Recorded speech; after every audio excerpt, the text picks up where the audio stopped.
Hello, hello. Welcome back, people. Hopefully you had a good fall break. We are going to get ready to set up our artboard for the project. I know it seems like forever ago now after having 2 nice long weeks off, but it's time to keep checking along. So first thing here, you need to open up Illustrator. It's a good idea since we've been gone for 2 weeks to go ahead and open up the Creative Cloud to see if you need an update, okay? If you need an update, you'll click on that, right? Right now mine's telling me not compatible. If this says that to you, let me know. You should be able to go over here and click update, okay? Like this guy. Make sure it's up to date there. What we're gonna do is set up our artboard. You should have your composition finished, right? That was due Friday, right before break. If you weren't in here Friday, then it was due Thursday before break. So if you don't have that done, you should probably get that done so that way you can use it on top of your artboard here, okay? If you feel like you are struggling, you can't figure out how to set up your artboard, watch this video for one. Two, on our PowerPoint, the agenda for this project, I have kind of some screen captures here showing you can hit new file. You want to always click on print when we're setting up our artboard. Name it, make sure it's the right height and width. It should always be in inches. If you take anything away from setting up an artboard, make sure it's in inches, RGB, and then high quality, then you make it, right? In today's video, I'm going to show you how to open it up, lay it on here, kind of what we want it to look like. But these slides are over here if you just want a quick shorthand, or maybe you forget something, come back over here and reference it, okay? I'm going to hit new file, print. I'm going to put my initials in there. You can put in color theory. You could put whatever your weird animal is. Mine was a horse duck. You can put weird animal, whatever you want, okay? I'm going to change points to inches. And we are making ours 13 by 19 inches. Up to you, the orientation, if you feel like it needs to be landscape, if you feel like your image is longer, like my horse duck one here is in landscape, right? If you feel like it is going up, right, that is the portrait position. Pick which one you want. It will toggle these numbers back and forth between whichever one you want, okay? Change this to RGB, and this is high, so we're gonna hit create.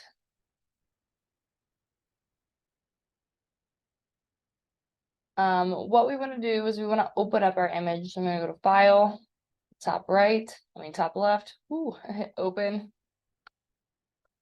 I have lots of things downloaded in here.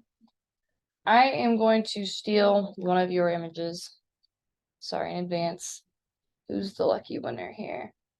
We will take this one. Open. So it's gonna open it up in a new tab up here. Remember, we can just click and drag it up, similar to how we did in Photoshop whenever we needed to move an image, right? So I'm gonna hit Control minus, kind of zoom out. I'm gonna grab my black select arrow. Remember, this guy is your safety tool, okay? If you can't figure out what the heck's going on, always revert back to this and always check what layer you're on. Click this. I have a hold of it now. I'm just going to drag it up into the other tab. I'm still holding, and then let go. So you can see kind of the outside edge bounce of my artboard here. So I'm going to have to scale this image down.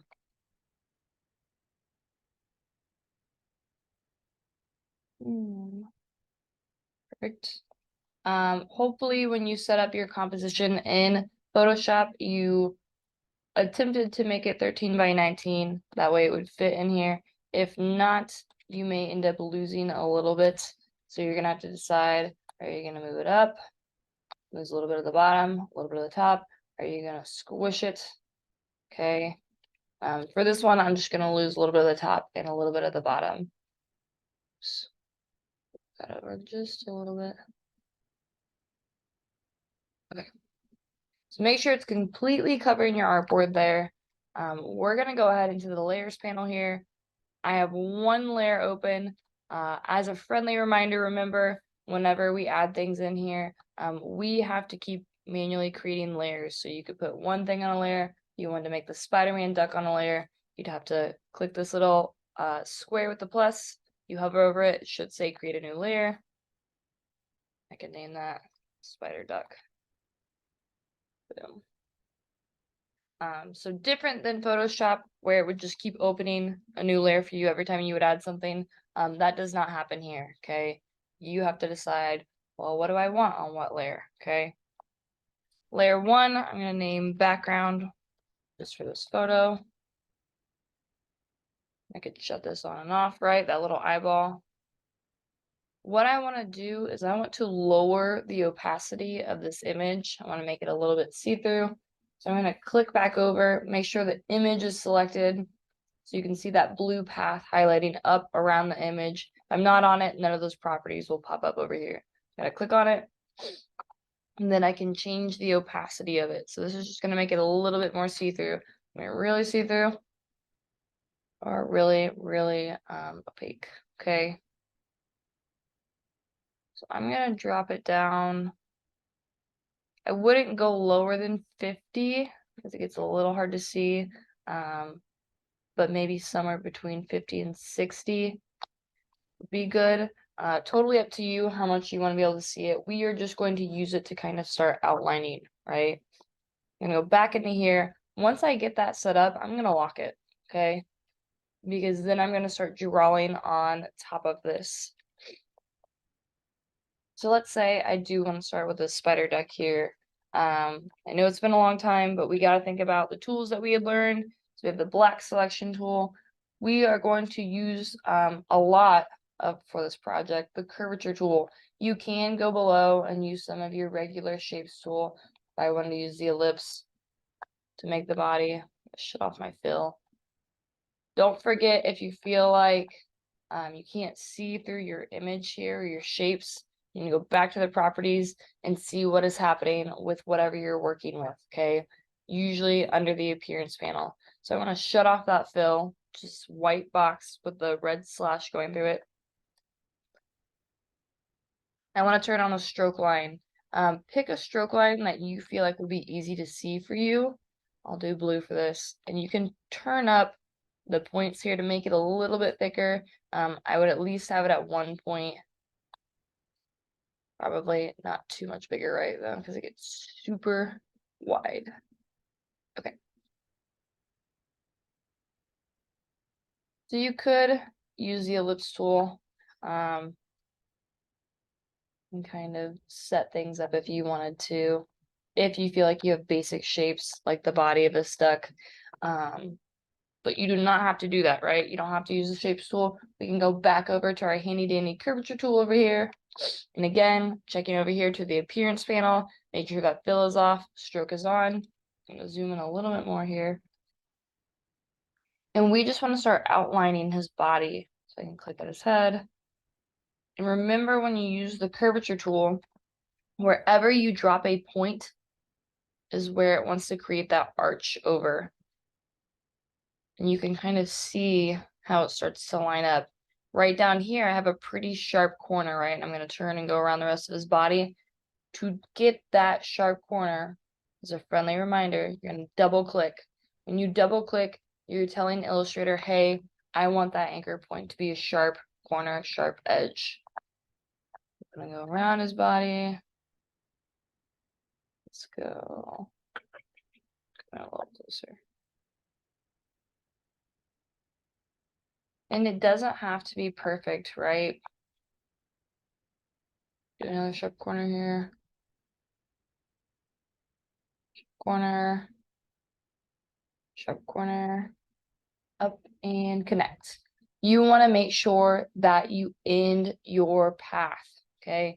If you do not end that path, so I'm taking all those anchor points, I'm clicking back at that original anchor point to say, hey, this is in fact a closed shape. If you don't do that, you won't be able to fill in that shape, all right? Other important thing to note here is that you don't have to always stop at the same anchor point though to create a shape. So let's say that I wanted to cut off his mouth here. So I'm not touching this line because if I touch that line, I'll show you really quick what happens.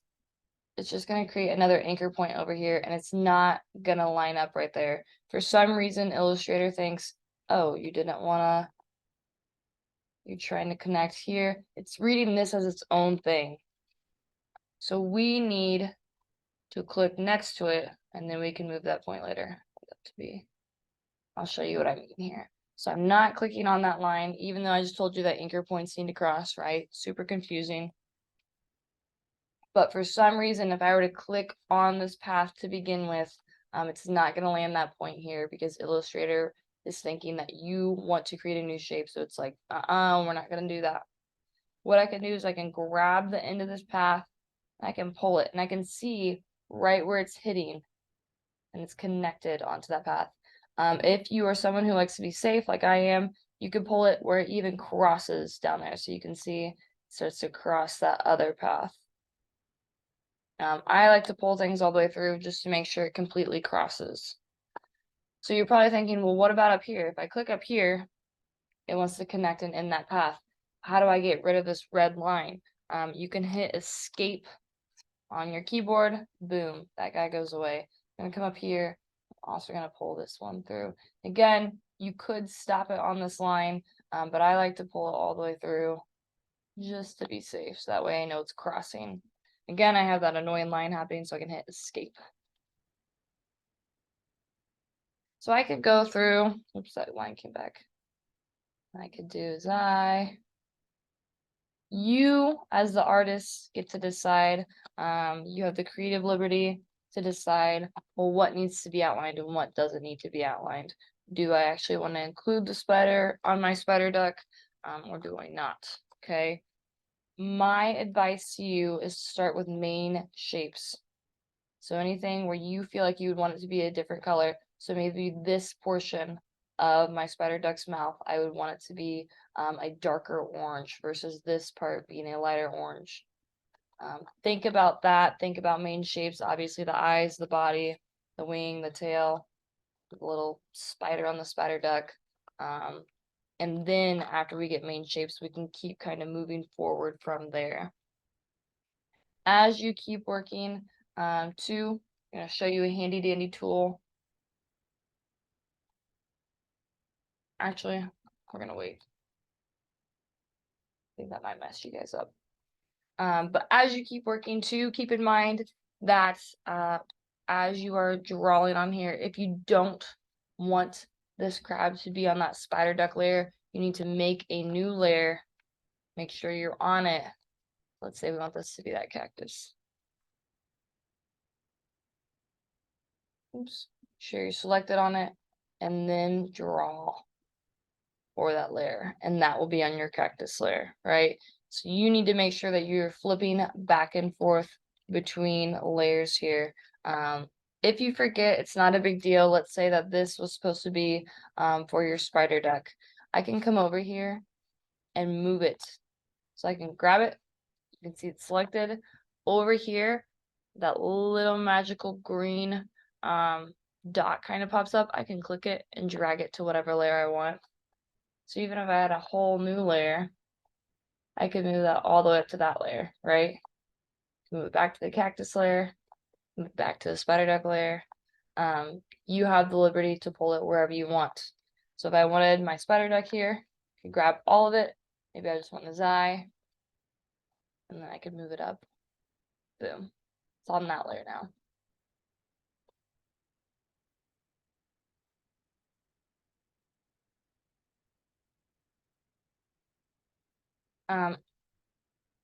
Those are all the tools I'm going to refresh you on right now.